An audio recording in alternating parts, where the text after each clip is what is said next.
Hi everybody, this is Albie from Pasadena, California, and from my business partner Elizabeth in Macedonia. We both want to welcome you to this short video where we're going to go into a little bit about just being yourself, sharing what you love, and being able to earn online. And so we're going to get to some great tips about it, so let's get started. So whoever thought you could have so much fun with miniature boats? Well, let me share a few adventures with you. If you don't have a real-life size one, a real-life size boat, that is, then miniature boats are the next best thing, especially when you're a kid and you don't have any other choice, right? Well, when I was a kid, it was either drawing boats or making miniature ones, and of course building model ones too was an option. And I couldn't get enough of all three of these things. I love to draw, I love to create. In fact, I put them all together and created a pirate game. I drew the map and the game board and built the ships that were in the game. Then I wrote the adventure on each of the cards that happened in the game. And we had a lot of fun and would play for hours, right? Later, when I grew up, I built a miniature sailboat from a wooden frame that I created with wooden beams that I bent and shaped. I created it to be watertight and eventually sailed it across lakes and, yep, even the ocean.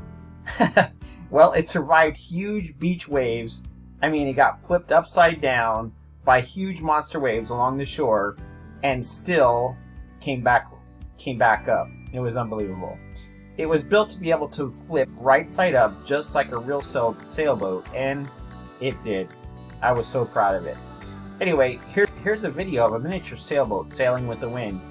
You can see in a few moments how it gets a breeze across its beam, catches speed, and begins to take off.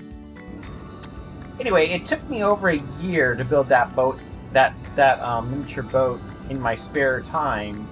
Creating the actual wood in the frame and everything and painting it, and I sure learned a lot about real boats in the process. I literally had no idea you could take new wood and soak it in really hot water for half an hour, and then that would be allow it to be pliable to bend along a frame, and then attach it securely to that frame. Later, when the wood dried, it would hold its shape, which was amazing to me. Now I want to share with you a little bit more footage about my miniature sailboat, and also some personal footage from taking the boat out on the water. So I hope you enjoy it. All right, so here's the boat in finished form with the top deck on and new sails that we had just put up.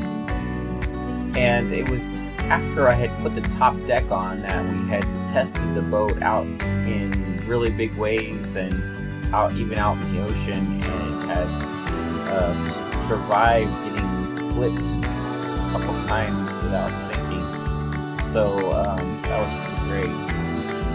And here's our test run of the boat out on a nice lake in Irwindale, surrounded by the San Gabriel Mountains. And it's a beautiful day, and actually you'll see here in a second the deck has not been put on yet, and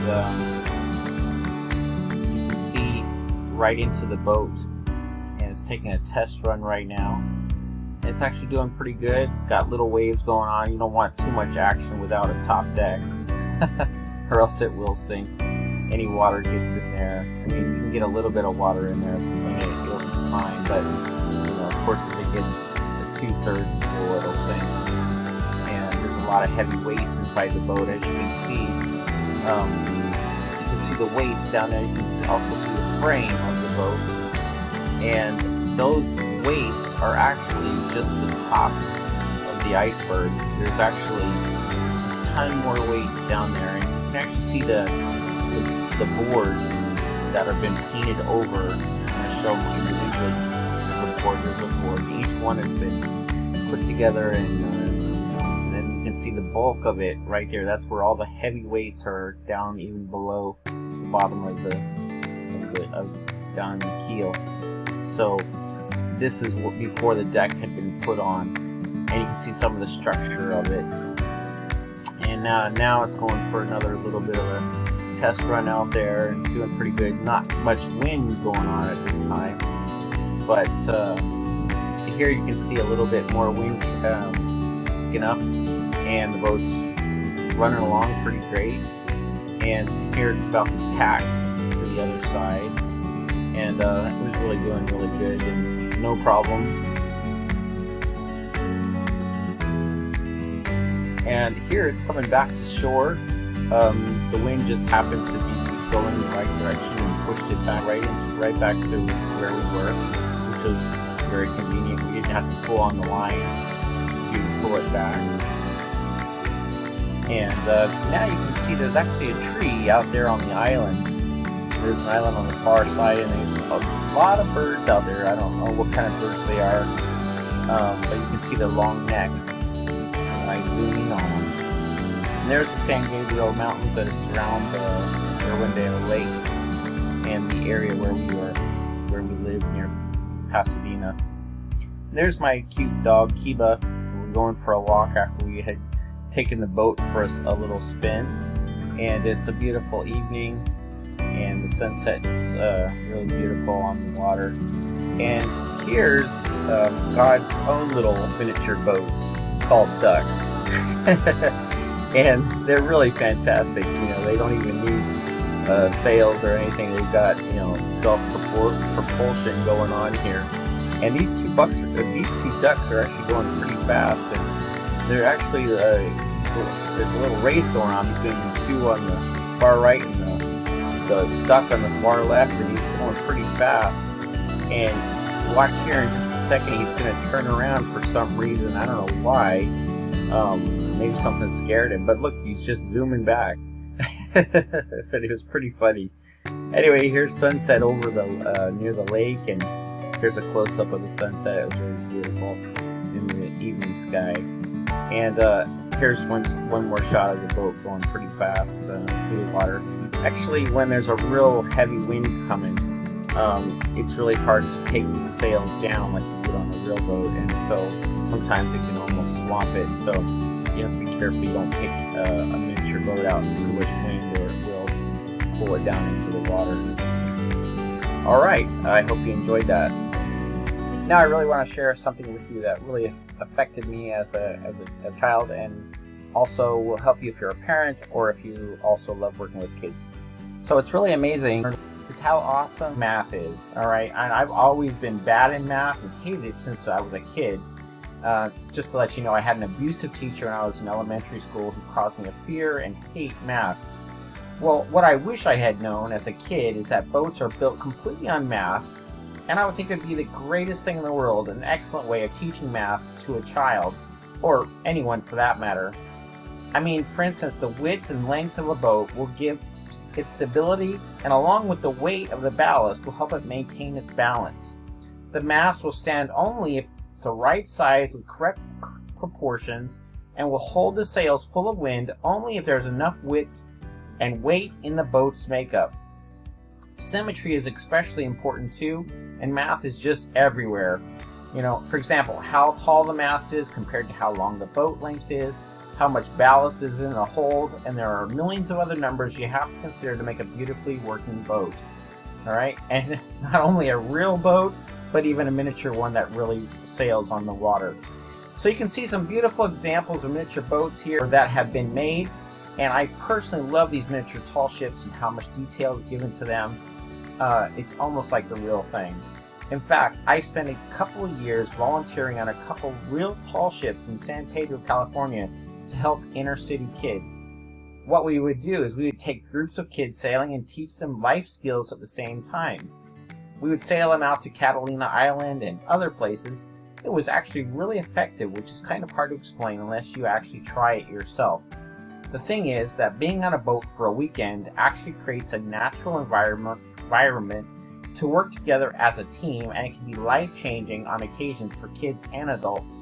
The thing was, it was a lot of fun too, and I remember one time we got to see cannon fire off of the ship, and it's funny because I was on the other ship. There was two tall ships out there, and we were both shooting cannon fire at each other without real cannonballs.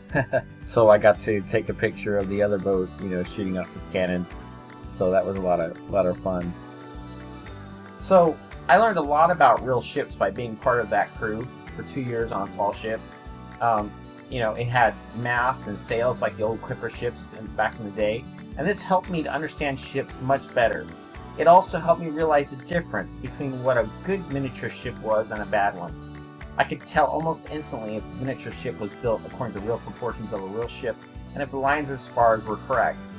Finally, if you want to give your child a little adventure, you can create a real live working miniature boat just with a soda bottle, some rocks, a stick from a tree, a knife or scissors, and a piece of paper, and a rubber band.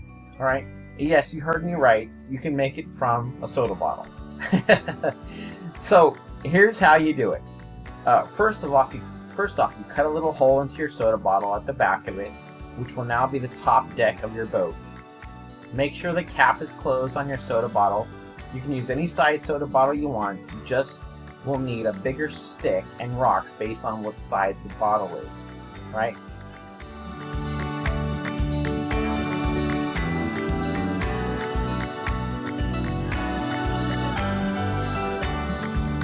Then cut a tiny little hole in the center of the bottle, still on the top deck.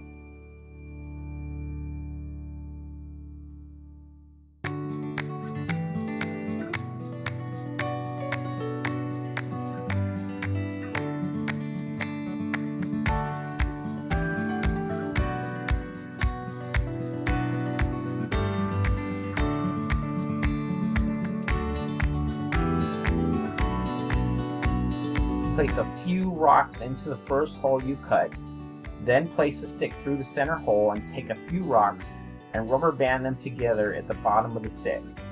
You want just enough rocks to ballast the boat, not to sink it. Alright?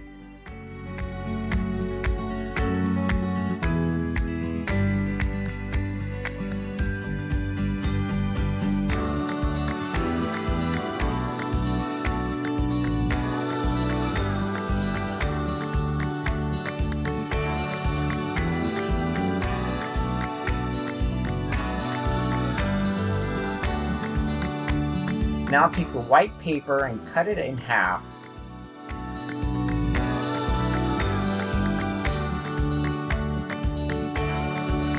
Put two small holes with the scissors into the paper, one at the top and one at the bottom. Then place the stick end or mast top through the two holes, and you have yourself a sail. Well, just make sure the rocks are below the mast and are balanced near the mast. You don't want the rocks to imbalance the boat. What will happen if the rocks are placed improperly is the boat will list on its side instead of floating upright with the mast pointing directly up towards the sky. So then launch the boat into a body of water such as a lake, and if you want to get it back, then simply tie a fishing line to the back of the boat and pull it back towards yourself gently when you want to get it back.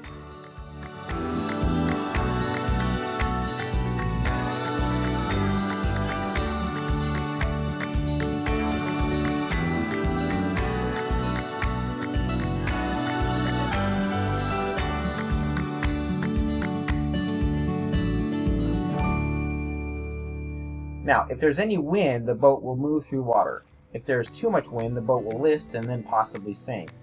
You just want enough wind to push the boat gently through the water, right?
So I hope you've enjoyed hearing the different adventures you can have with miniature ships and boats. Along with this, you can also have adventures sharing what you love and earning online too. I've shown you an example of how I've shared my love of miniature boats with you, and now I'm going to share a link with you to join us online and learn the skills you need to bring yourself prospects and paying members underneath you. Alright, you can see that on the screen right now.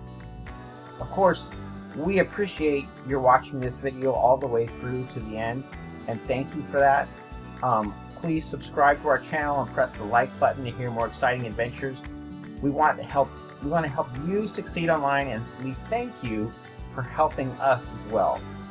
And of course, if you have any questions, all you have to do is simply email us back at the email on the screen with the simple subject, "Please share more details with me," and we definitely will.